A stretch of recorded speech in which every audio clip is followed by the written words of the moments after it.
नमस्कार, capital TV Bihar के खास प्रोग्राम दो टूक में आपका बहुत बहुत स्वागत है। तो दो टूक में आज हम आपको बताएंगे कि लोहा कैसे लोहे को काटता है। पुरानी कहावत है कि लोहा ही लोहे को काटता है।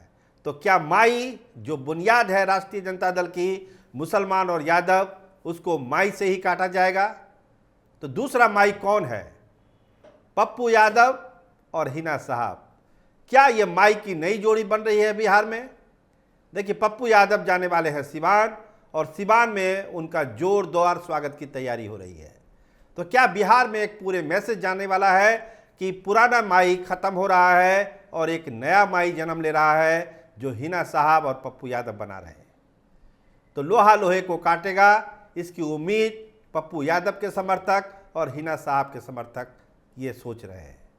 देखिए, जैसे ही टिकट रुका, होल्ड हुआ, सिवान का चर्चा जोर पकड़ ली गई कि क्या हिना साहब जो हैं वो माई वोट को दुरुस्त करने के लिए कुछ भी कर सकती हैं। क्या माई वोट जो अभी तक आरजेडी की विरासत है उसमें सेंधमारी कर लेगी, या फिर हिना साहब को साथ लेकर इस समीकरण को बनाए रखा जाए?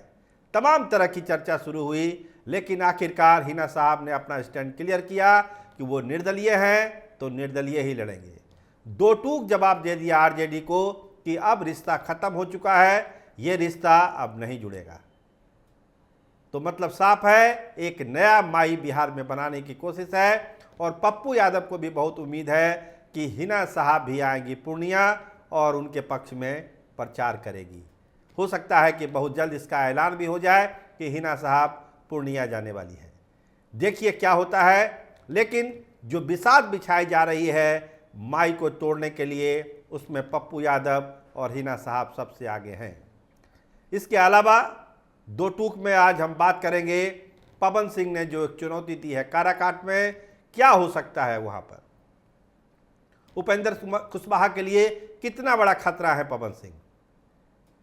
तो जब से ये खबर आई है तभी से सियासी हल्का गर्म है कि अब क्या होगा। लगता है एनडीए की एक सीट कहीं गड़बड़ ना हो जाए, फायदा महागठबंधन को तो नहीं मिल जाएगा। एक और चर्चा है। देखिए, बहुत सारे लोगों का कहना है कि कहीं बीजेपी ने ही तो प्लांट नहीं कर दिया पवन सिंह को। क्या वो बीजेपी के घोड़े हैं? चर्चा के लेवल पर हम बात कर रहे हैं। सच्चाई क्या है ये तो अलग की बात है, ये तो पता करना बड़ा मुश्किल काम है। लेकिन समर्थकों में जो बात है, जो लोग देख रहे हैं काराकाट के पॉलिटिक्स को, और यहाँ तक कि पवन सिंह के बहुत सारे समर्थक कहते हैं कि पवन सिंह से उनकी बातचीत हुई है, मोदी के नाम पर वोट मांगेंगे वो काराकाट में, नरेंद्र मोदी के चेहरे पर वोट मांगेंगे। तो फिर क्या होगा? उपेंद्र कुशवाहा का क्या होगा? उनको भी तो मोदी के नाम पर वोट मांगना है। पवन सिंह भी मोदी के नाम पर वोट मांगेंगे, तो वोट बटेगा क्या? ये एक बड़ा सवाल काराकाट के पॉलिटिक्स में गूंज रहा है कि अब क्या होगा। काराकाट में उपेंद्र कुशवाहा की राह जो आसान लग रही थी, क्या वो उतनी ही मुश्किल हो गई? तो दो टूक बात यही है कि अभी बहुत पानी बहना है काराकाट की सियासत में, लेकिन काराकाट में पवन सिंह के चुनाव लड़ने के ऐलान ने इतना तो साबित कर दिया कि अभी बहुत सारी सीटों पर बहुत सारा खेल अभी होना बाकी है बिहार में। रवा सिंह की बात कर लेते हैं।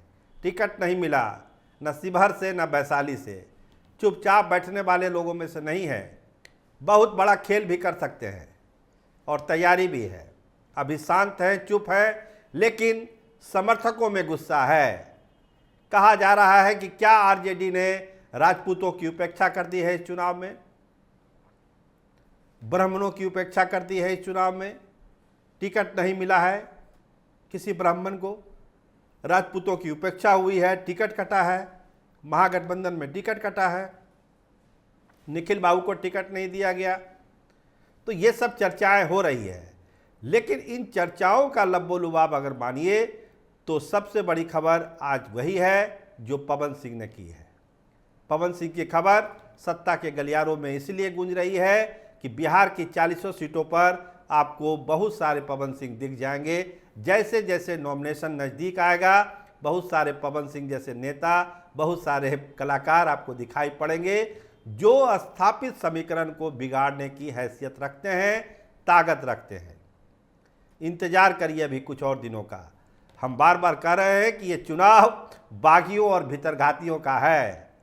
इसको आसान मत लीजिए कि आप महागठबंधन से किसी को टिकट मिल गया, एनडीए से किसी को टिकट मिल गया तो बस वही कहानी ख़त्म हो जाएगी। लेकिन इस बार बिहार में कहानी वहाँ ख़त्म नहीं होने वाली है। दो टूक बात यही है कि जिस तब तक वोट ना पड़ जाए, मतदान ना हो जाए, कोई भी प्रत्याशी ये नहीं कह सकता है कि वो बहुत ही कंफर्टेबल जोन में है।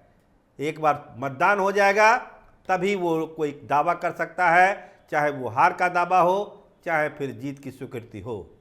लेकिन अभी जो इस तरह से बिहार की सियासत रोज़ बदल रही है तो दो टूक कहिए कि कोई भी नेता दावे के साथ नहीं कह सकता है कि वो चुनाव जीत ही रहा है, क्योंकि कभी महागठबंधन के साथ कोई पेच फंस जा रहा है, कभी एनडीए के साथ कोई पेच फंस जा रहा है। आज ही देखिए काराकाट में क्या हो गया, नवादा में क्या हुआ, बक्सर में क्या कर रहे हैं आनंद मिश्रा, रमा सिंह क्या करेंगे, ददन यादव क्या करेंगे, सरफराज क्या करेंगे अररिया में।